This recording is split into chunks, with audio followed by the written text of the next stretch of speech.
As a child, like watching films and stuff was like a way of escaping from like life. And then I saw a pantomime. I'm pretty sure it was Jack and the Beanstalk at the age of like 10. And that changed my entire life. I was like, yeah, that's what I want to do when I'm older. I think I always loved becoming a different character. It kind of feels almost like pretending and like playing, being someone else. And like the further I get in my acting career, the more it feels more real and it's getting to a far more like serious level, which I love. And so I always loved like books and films and that kind of escapism. And I was talking to someone else about this earlier about how acting was kind of like the highest form of escapism because you completely forget everything and you just let yourself go with this. So it's constantly being open. But for me, mentally, it is just like learning about how the character's written and how they think, and then developing that from there. And then I will go into physicality after I've got like the mentality of it down and think about like, if this is how I'm thinking, how's that gonna like make me carry myself? How am I gonna react, like physically react to other people's words or gestures and things? And where do I hold the tension in my body? Like just, yeah, things like that. Which then creates the character more, which is great. Well, I kind of make a huge mind map of my character with everything I can think about them, what they might do, why they do things, their personality traits, but it's about the history. And I like to kind of make their mind map in a way that they would do it. So if they're like a super neat character, I'll do it very neat. Or if it might be really colourful, or it might be very dark and just like scribbles and frantic. And so from there, I kind of get a whole picture and I let myself like write whatever I want to write about it. And then I can decide which parts I want to use to portray that character. And it gives me a good idea of how I perceive them and whether I want to act in that way.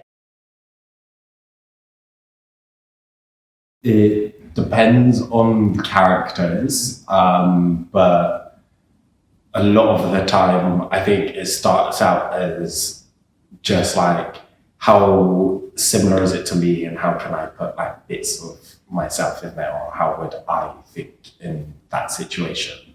But then as it develops, you sort of also see the similarities to other people in your life, friends, family, whatever it is.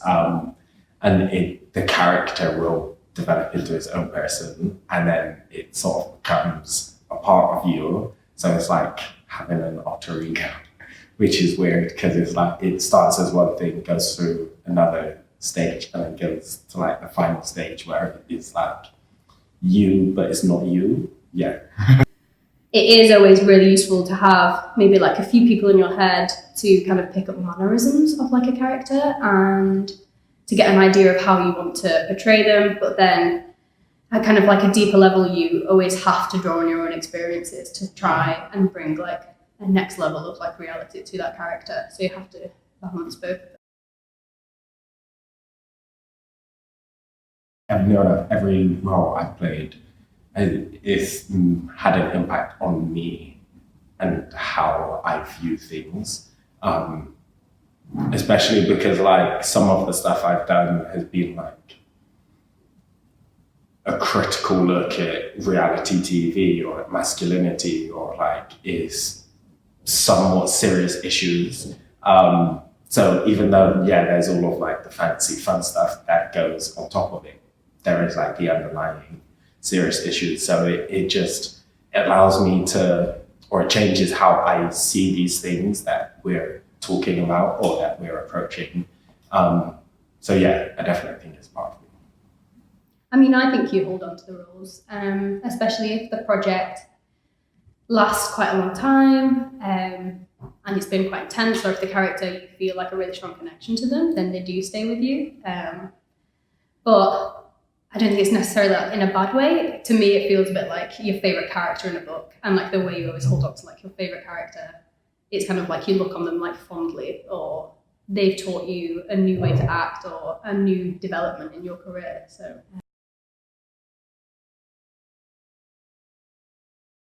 me personally, I try to refine myself.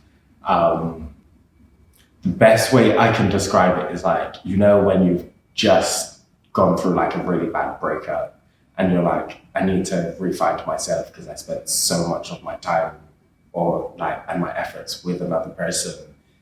You have to just find what you enjoy again, find what you don't like, and just rediscover yourself as a person. I think that is what I do, but in like a much smaller process.